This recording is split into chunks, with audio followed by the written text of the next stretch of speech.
இஸ்லாம் மார்க்கம் உலகத்தில் இருக்கின்ற பல்வேறு பெரிய மார்க்கங்களிலே ஒரு மார்க்கமாக திகழ்கிறது. இந்த மார்க்கத்தை பொறுத்தவரை குறுகிய காலத்திலே சுமார் 1400 ஆண்டுகளிலே உலகத்தில் பல நூறு கோடி மக்களை தன்வசம் ஈர்த்து உலகத்தில் உள்ள அனைத்து நாடுகளிலுமே தன்னுடைய வேர்களை பதித்திருக்கக்கூடிய மார்க்கமாக இஸ்லாம் திகழ்கிறது. இந்த இஸ்லாத்தை பொறுத்தவரை ஒரு பக்கம் அதன்பால் மக்கள் ஈர்க்கப்பட்டாலும் இன்னொரு பகுதியில் இஸ்லாத்தின் மீது பலருக்கு ஒரு அதிருப்தியும் வெறுப்பும் இருப்பதையும் நாம் பார்க்கிறோம். இந்த உலகத்தில் நடக்கக்கூடிய தீவிரவாத செயல்கள், கடுமையான குற்றவியல் சட்டங்கள், முஸ்லிம் நாடுகளிலே நடக்கக்கூடிய நிகழ்வுகள், இவற்றை பற்றியெல்லாம் மக்கள் அதிருப்தி அடையும் பொழுது அது இஸ்லாத்தின் மீது அந்த அதிருப்தியை கொண்டு வந்து இணைத்து சம்பந்தப்படுத்தி கொள்கிறார்கள். அப்போ இதனால் இஸ்லாம் என்றால் என்ன, முஸ்லீம்களுக்கும் இப்போ உள்ள இஸ்லாத்திற்கு ஏதாவது சம்பந்தம் இருக்கிறதா என்ற விஷயங்களை எல்லாம் விளக்கி மக்கள் மத்தியில் ஒரு நல்லிணக்கத்தை ஏற்படுத்தணும். அதுதான் இந்த நிகழ்ச்சியுடைய நோக்கம்.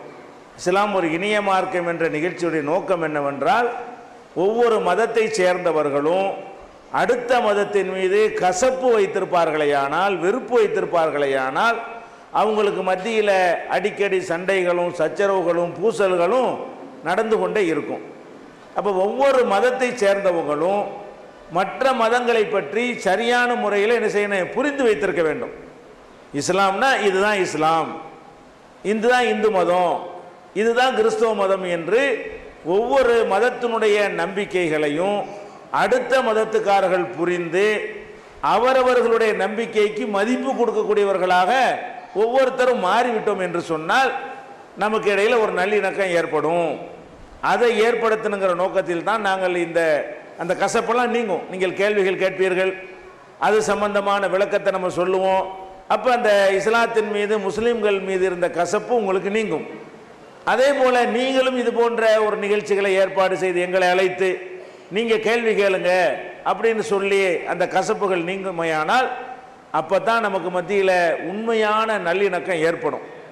நம்ம நல்லிணக்கத்தை பற்றி எல்லாருமே பேசுகிறாங்க, எல்லா அரசியல் கட்சிகளும் பேசுகிறார்கள், எல்லா அரசாங்கமும் பேசுகிறது, எல்லா மதத்தினுடைய தலைவர்களும் பேசுகிறார்கள், அதிகாரிகள் பேசுகிறார்கள்.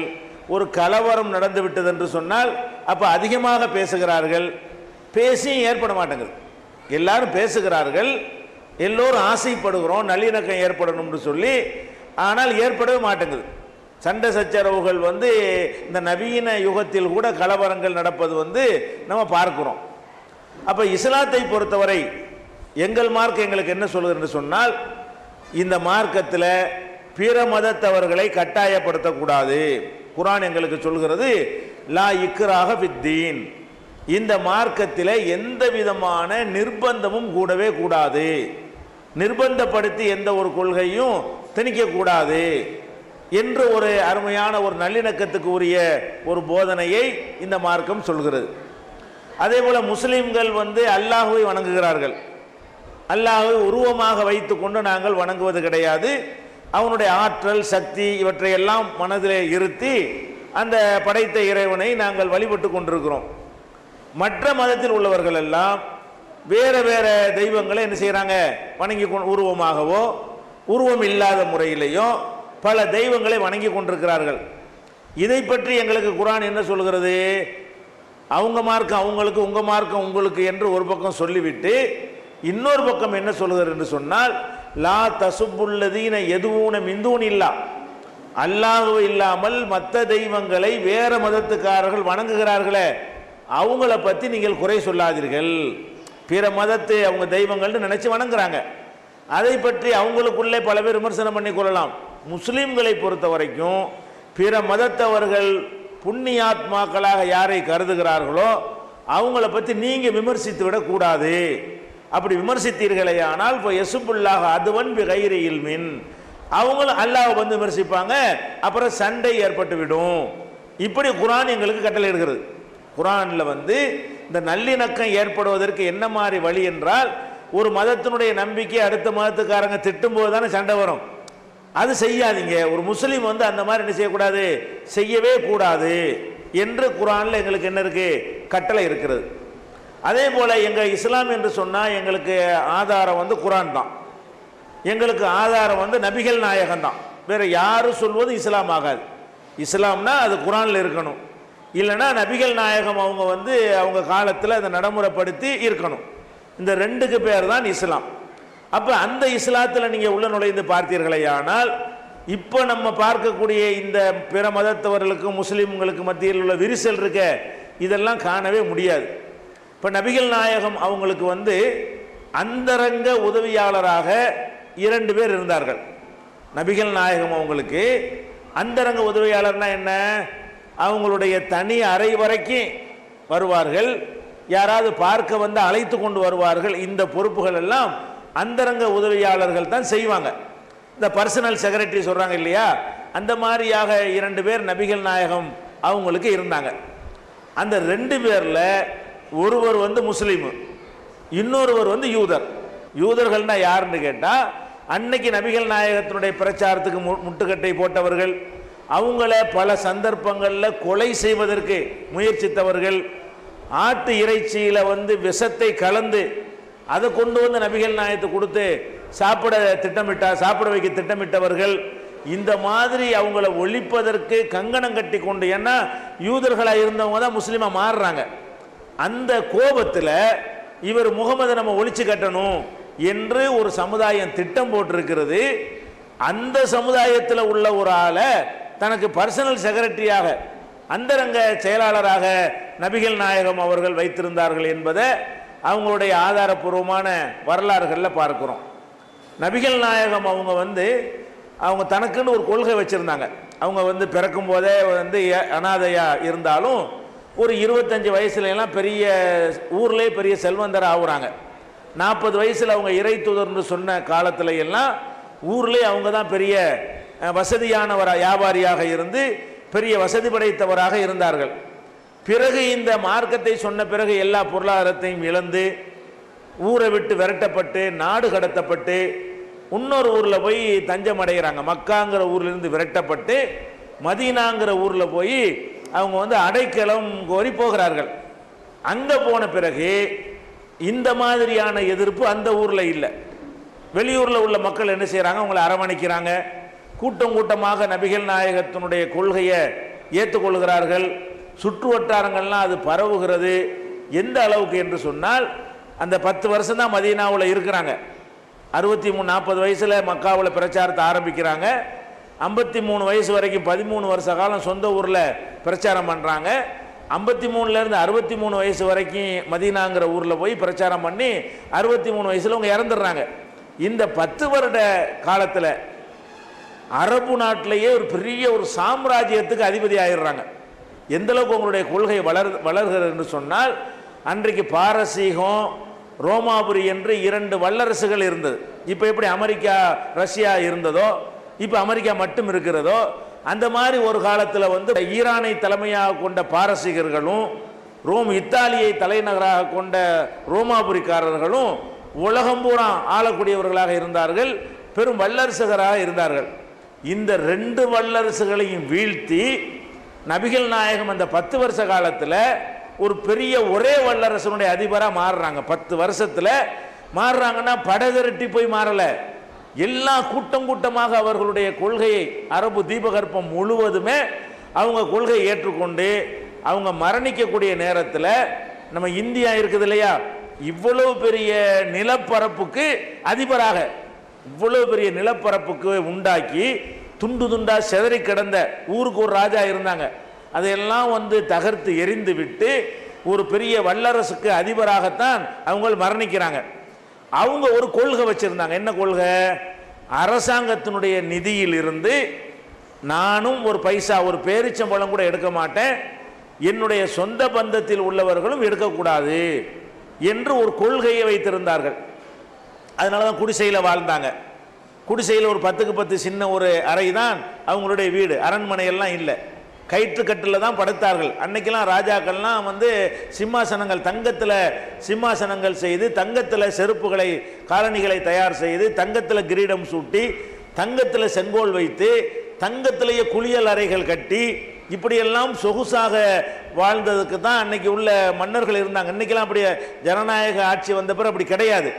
மன்னர் ஆட்சி இருந்த காலத்தில் நினைஞ்சாங்க அந்த மாதிரி அளவுக்கு அதிகமான டாம்பிகத்தோடு தான் மன்னர்கள்லாம் வாழ்ந்தாங்க.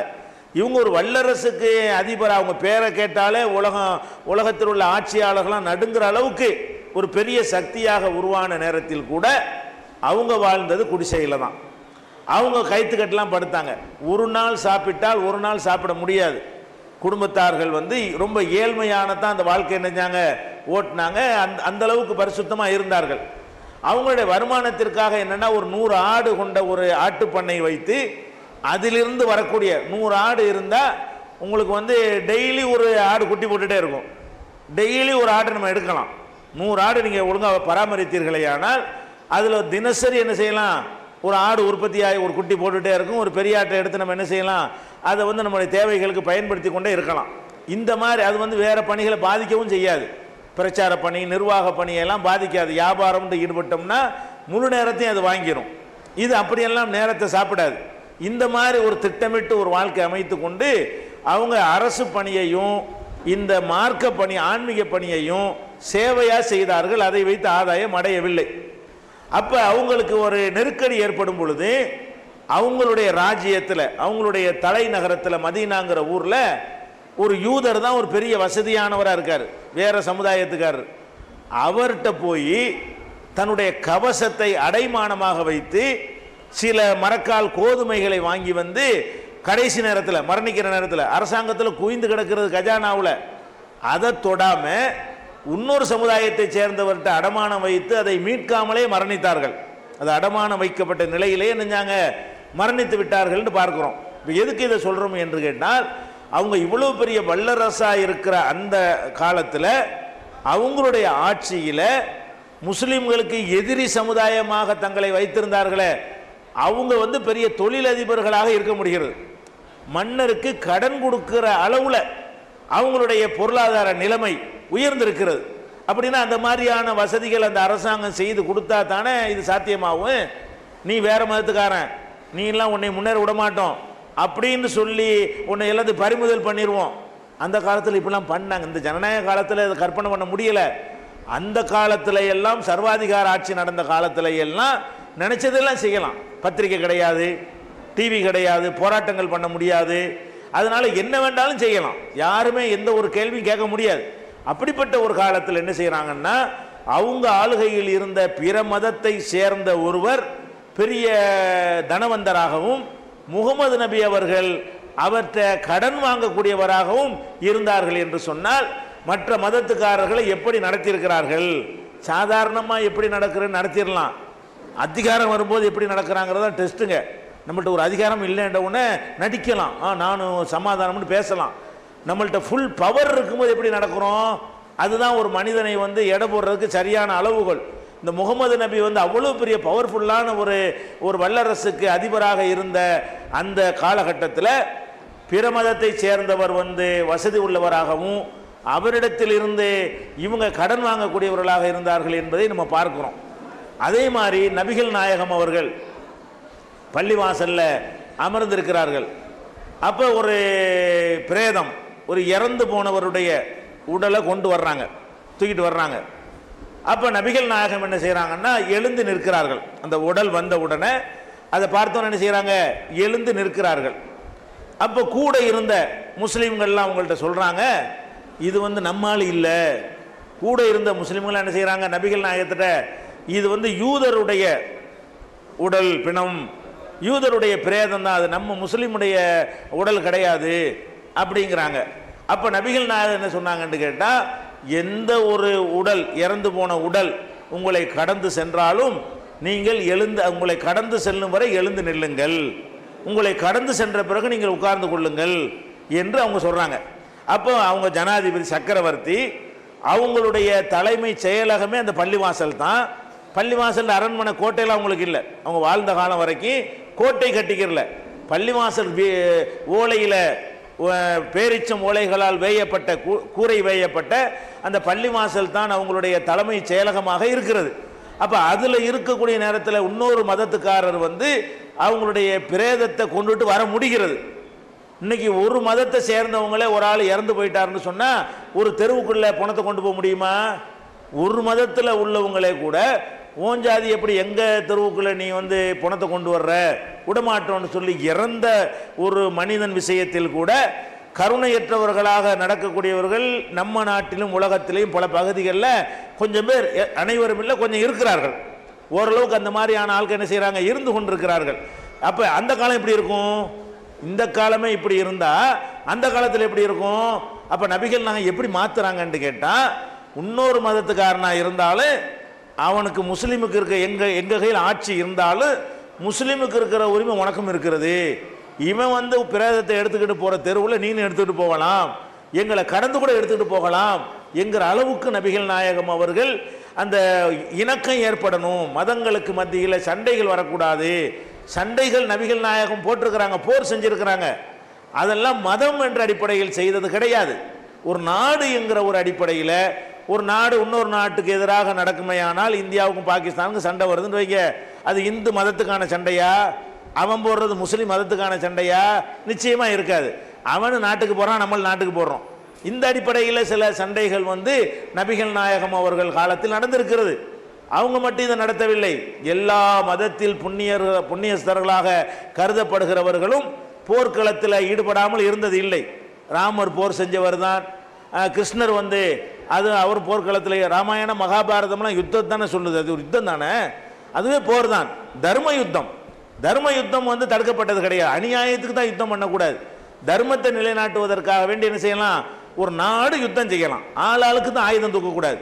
அந்த மாதிரி நபிகள் நாயகம் அவர்கள் ஒரு சக்கரவர்த்தி என்கிற ஒரு அடிப்படையில் அவங்க வந்து அண்டை நாட்டில் உள்ளவங்க ஆக்கிரமிக்க வந்தார்களே, ஆனால் அவங்களை எதிர்த்து போரிட வேண்டும். 15-16 போர்கள் அவங்க செய்திருக்கிறார்கள்.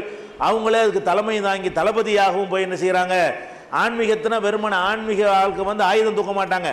முகமது நபி ஆன்மீக தலைவராக இருந்து கொண்டும் ஒரு போராளியாகவும் போர் வீரராகவும் இராணுவ தளபதியாகவும் அந்த மாதிரியாக வந்து எல்லா விதமான வித்தைகளையும் வீர தீர விளையாட்டுகளை கற்றவராகவும் ஒரு அதே நேரத்தில் ஆன்மீகத்தை மக்களுக்கு சொல்லக்கூடியவராகவும் முகமது நபி அவர்கள் இருந்தார்கள். அப்போ எதுக்கு இதை சொல்கிறோம் என்றால், இந்த அளவுக்கு ஒரு ஒரு சக்தி வாய்ந்த ஒரு நாட்டின் அதிபராக இருக்கும் பொழுது கூட அவங்க நாட்டில் வந்து பிற மதத்துக்காரங்க எப்படியெல்லாம் நடத்தப்பட்டார்கள் என்பதற்கு தான் அவங்கள அந்தரங்க செயலாளராக வச்சிருக்கிறாங்கன்னு சொல்கிறோம். மற்றவங்க தொழில்துறையில் முன்னேறி இருக்கிறத பார்க்குறோம்.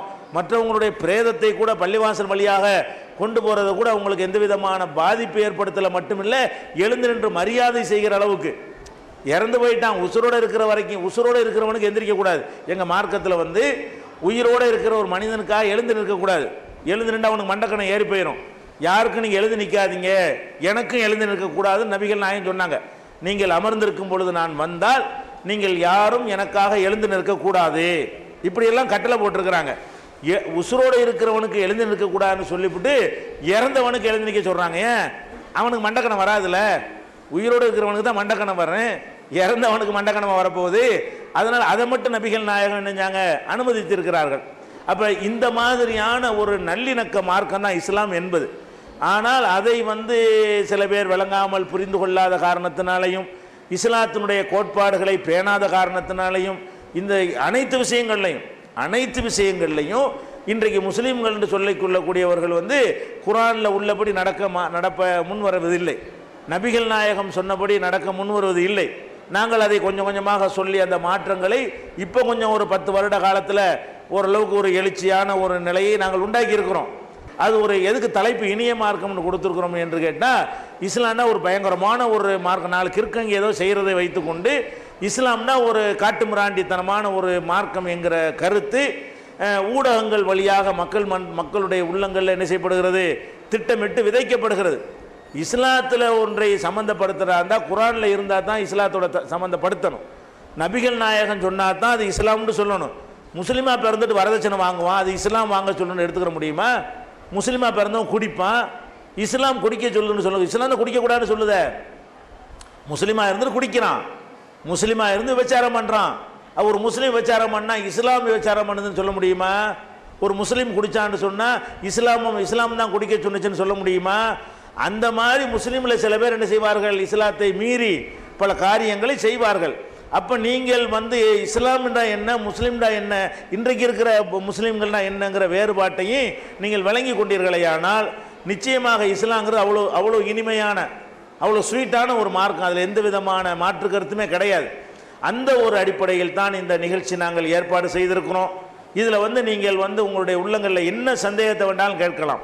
நாட்டில் நடக்கிற தீவிரவாதம், அதை பற்றி இஸ்லாம் என்ன சொல்கிறது என்று நீங்கள் கேட்கலாம். பெண்களுக்கு இஸ்லாம் உரிமை கொடுப்பது இல்லை என்று நீங்கள் கேட்கலாம். முஸ்லீம்கள் வந்து எல்லாத்துலேயும் தனித்தே இருக்கிறார்கள், அது ஏன் அப்படின்னு நீங்கள் கேட்கலாம். அவங்க ஏன் ஆடு மாடெலாம் போட்டு நல்லா சாப்பிட்றாங்க, உயிர்களை எதுக்கு கொள்கிறாங்க, இப்படி சந்தேகம் உங்களுக்கு இருக்கலாம். இதைத்தான் கேட்கணும் இல்லை, எத்தனையோ வகைகளில் நீங்கள் என்ன செய்யலாம் கேட்கலாம். எதுக்கு 5 நேரம் நாங்கள்லாம் வாரத்துக்கு ஒரு கதை இந்த கடவுளை வழிபடுறோம், நீங்கள் 5 நேரம் போயிட்டு எல்லாத்தையும் கடவுளுங்கிறீங்க அப்படிங்கிற மாதிரி கேட்கலாம். எதுக்கு தாடி வைக்கிறீங்க, எதுக்கு தொப்பி போடுறீங்க, எதுக்கு புர்கா போடுறீங்க என்று நீங்கள் என்ன செய்யலாம் கேட்கலாம். எதுக்கு ஆம்பளைக்கு சுண்ணத்து பண்ணுறீங்கன்னு கேட்கலாம். நீங்கள் பார்க்குற வகையில் உங்கள் அக்கம் பக்கத்தில் பழகக்கூடிய முஸ்லீம்கள் விஷயத்தில் எத்தனையோ குறைபாடுகள் நீங்கள் காண்பீங்க, அதை ஏன் நீங்கள் கேட்கலாம். வட்டி ஏன் வாங்கக்கூடாதுன்னு சொல்கிறீங்க அப்படின்னு கேட்கலாம். அப்போ உங்கள் சமுதாயத்திலான வரதட்சணை ஜாஸ்தியாக இருக்குது என்று கூட நீங்கள் கேட்கலாம். இந்த எங்கள் மார்க்கத்தை பற்றியும் எங்கள் சமுதாயத்தை பற்றியும் என்ன வேண்டாலும் நீங்கள் கேட்கலாம், கோபமாக கூட கேட்கலாம். இந்த சபையை பொறுத்த வரைக்கும் இந்த நிகழ்ச்சியில் என்ன செய்யலாம், நீங்கள் கேலி பண்ணுற மாதிரி கேட்டாலும் நாங்கள் வந்து கோபப்பட மாட்டோம். நீங்கள் வந்து கட்டும் கோபத்தோடு கேட்டாலும் நாங்கள் என்ன செய்ய மாட்டோம், அதுக்கு எந்த பதில் தான் விளக்கம் தான் சொல்லுவோமே தவிர நாங்களும் இங்கே இருக்கிற சபையில் இருக்கிற யாருமோ எந்த விதமான ரியாக்ஷனும் பண்ணவே மாட்டோம். ஏன், தெளிவாக எங்கள்கிட்ட ஆன்சர் சொல்வதற்கு தான் இந்த நிகழ்ச்சி. நீங்கள் என்ன கேட்குறீங்க, நீங்கள் சொல்வது சரியாக இருந்து எங்கள் மக்கள் பக்கம் தப்பு இருந்தால் அதை எங்கள் மக்களுக்கு அறிவுரையாக சொல்லுவோம். இந்த மாதிரிலாம் பண்ணி இப்படி கேள்விக்கு இடம் கொடுக்குறீங்க என்று சொல்லுவோம். நீங்கள் தப்பாக புரிஞ்சிருந்தீங்கன்னு சொன்னால் நீங்கள் புரிஞ்ச தப்பு, அப்படி கிடையாது என்று நம்ம என்ன செய்வோம், அதை சொல்லுவோம். அப்போ இந்த மாதிரி இந்த பல விஷயங்கள் நீங்கள் முஸ்லீம் சமுதாயம் இதுக்கு இட ஒதுக்கீடு கேட்குறீங்க அப்படின்னு நீங்கள் கேட்கலாம். உங்களுக்கு மட்டும் இந்த நாட்டில் தனி சட்டம் என்னென்ன, நீங்கள் முஸ்லீம் நாட்டில் முஸ்லீம் மன்னர்கள் எப்படி கட்டாயமாக மதமாற்றம் பண்ணினாங்க என்று நீங்கள் கேட்கலாம். உங்கள் மனசில் என்ன இருக்குதோ இஸ்லாத்தை பற்றியும் முஸ்லீம்களை பற்றியும் அதை அப்படியே போட்டு உடைப்பது தான் இந்த நிகழ்ச்சியுடைய